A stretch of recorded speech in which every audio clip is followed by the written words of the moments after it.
On the UFC 300 main card, the third to last fight, Max Holloway against Justin Guthrie. At the beginning of the fight, I think Justin was going to win since I felt like Max was already in decline, but he proved me wrong. He was fast.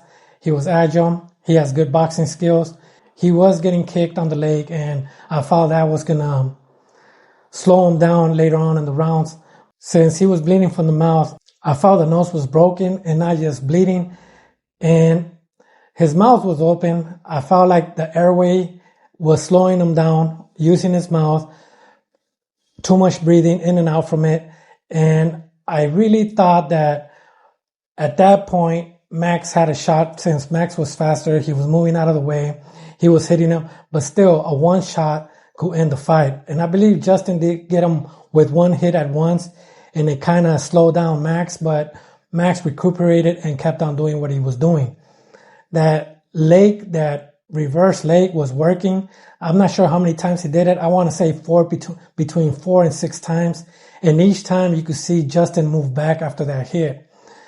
I'm not saying it was a severe hit since it was on the stomach, but it was still a kick that will put precaution on Justin. At the same time, when Justin was ducking, he was using that kick and he was hitting him kind of like on the chest, stomach, and maybe even on the nose or face, since he was already ducking and it could hit 1, 2, or the 3 areas. On the last 3 seconds of the fight, that's when Max knocked him down. Max was going to win the fight, but with Justin going down and tumbling around, touching the canvas, and then getting knocked down, there was no count. There was nothing. Wow, this is not boxing, but there was nothing that's going to make him get up. The fight was over.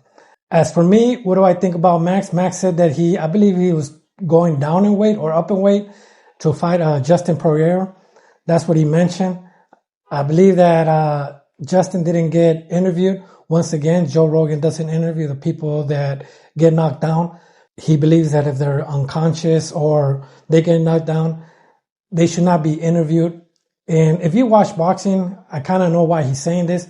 And I think he talked about it in his podcast when Rolly Romero got knocked down against Isaac Cruz. And Rolly Romero was talking about Happy Easter and all these things. I know that there was Easter Sunday and so on, but it was not related to boxing. And I think that they felt that he had a concussion or was unconscious talking, that Joe Rogan said he doesn't believe in interviewing the people that get knocked down for that reason. And like I mentioned, Max Holloway, he said he's going to fight Justin Pereira, but at the same time, Dana White is the one that dictates who's going to fight who. But since he brought it up, maybe Dana White will approach that fight for UFC, 310, 308, or whatever the number it is that they're going to fight. But it was a good fight. I believe that he won the $300K for knockout of the day. I know that Jari knocked out his opponent. It was a good fight. Alex Pereira also knocked down Hill. That was a good knockdown.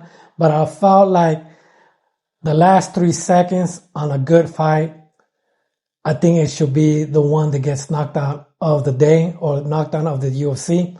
But it could be a 3-way, and if Dana White is not stingy, he should give all 3 $300,000 for knockout of the day, because all 3 fights were pretty good and it made the UFC card attractive. It made it great with the 3 knockouts. And that's all I got. Thank you. Thank you for watching.